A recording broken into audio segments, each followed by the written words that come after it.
বাঙালির অতি প্রিয় খাবারে বিধিবদ্ধ সতর্কীকরণ। সিঙ্গারা, জিলিপি। এই রথের মেলায় এই কয়েকদিন আগেও জিলিপির জন্য হাহাকার পড়ে গিয়েছিল মানুষের মধ্যে। সেই জিলিপিতেও বিধিবদ্ধ সতর্কীকরণ।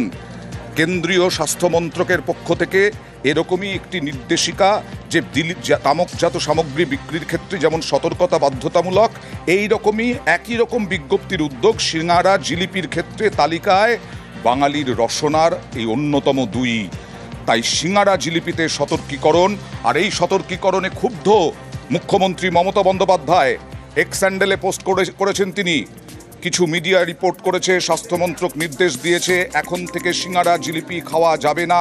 এটা পশ্চিমবঙ্গ সরকারের হস্তক্ষেপ, বিজ্ঞপ্তি নয়, পশ্চিমবঙ্গ সরকারের বিজ্ঞপ্তি নয়। আমরা এ বিষয়ে হস্তক্ষেপ করছি না, এটা আমরা কার্যকরীও করব না।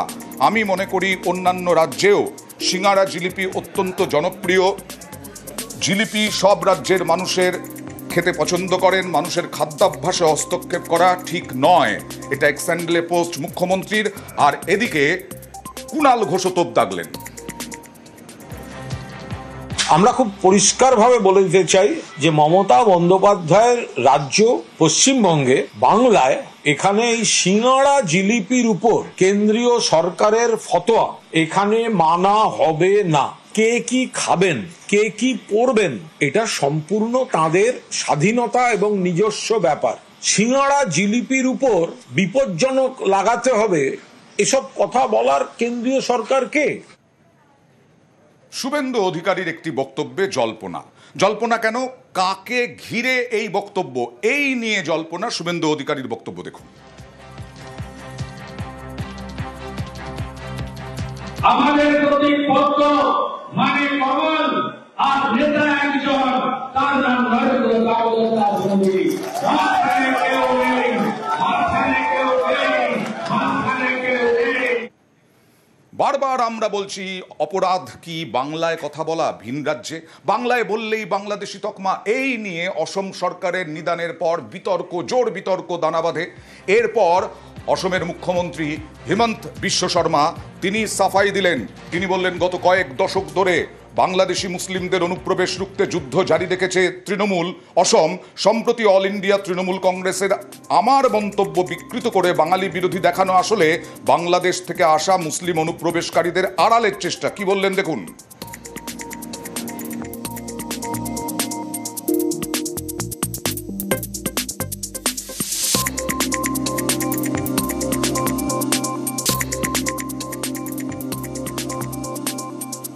আর এরপরেই তৃণমূল চাপে পড়ে হেমন্তের সাফাই দাবি তৃণমূলের।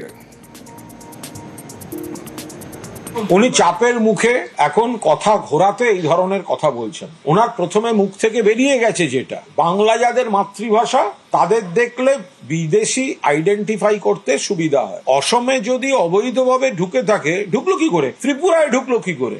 আপনাদের নেতা, আপনাদের অমিত শাহ, আপনাদের কেন্দ্রীয় সরকার, আপনাদের স্বরাষ্ট্র মন্ত্রক, আপনাদের বিএসএফ ব্যর্থ সীমান্ত পাহারা দিতে, তাহলে আপনারা কথা বলছেন কেন?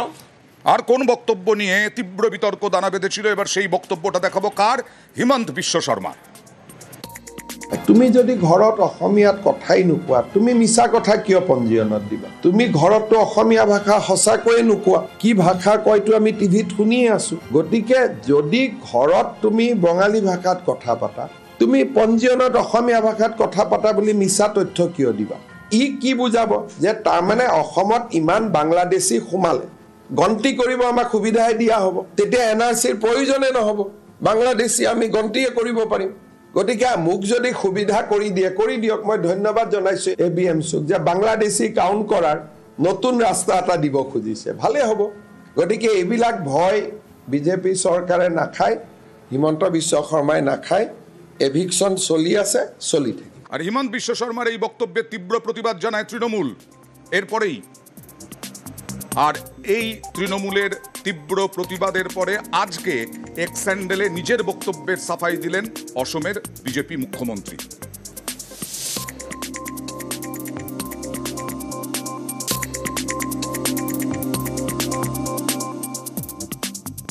এ রাজ্যে ৩৪ জন মৎস্যজীবী জলসীমা পার করার অভিযোগে ৩৪ জন মৎস্যজীবীকে বাংলাদেশে আটক করে রাখা হয়েছে এবং এই ৩৪ জন মৎস্যজীবীকে ফেরানো কবে হবে সেই প্রশ্নই উঠছে।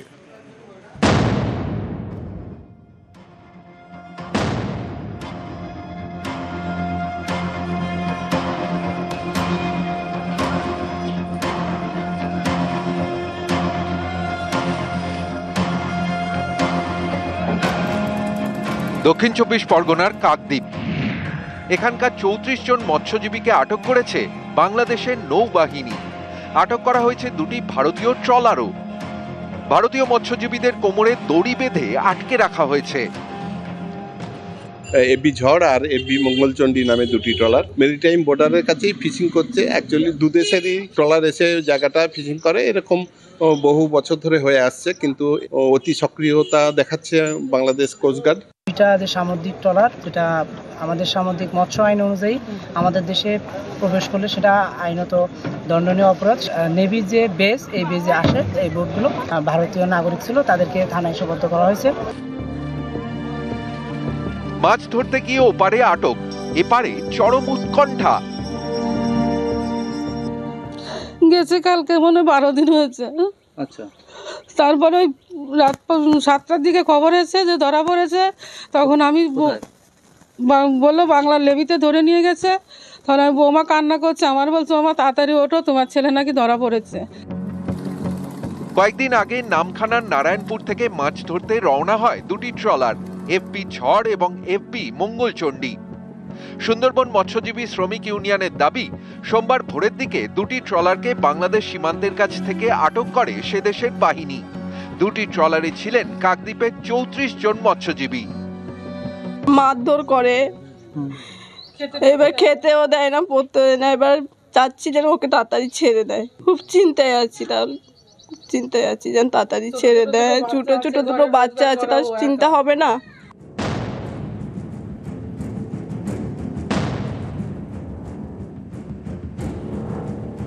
দু 2024 সালের অক্টোবর মাস কাকদ্বীপের 95 জন মৎস্যজীবীকে আটক করা হয় বাংলাদেশে।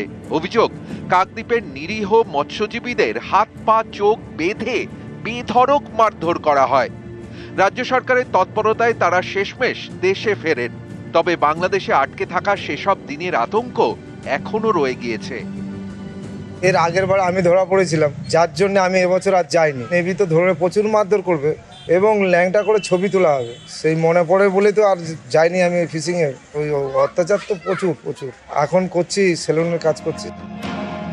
গত বছর অক্টোবরেই বাংলাদেশের প্রায় 90 জন মৎস্যজীবীকে এপারে আটক করা হয়। তারা কিন্তু এদেশের সেবা যত্নই পান। কিন্তু বাংলাদেশে একেবারে উল্টো ছবি।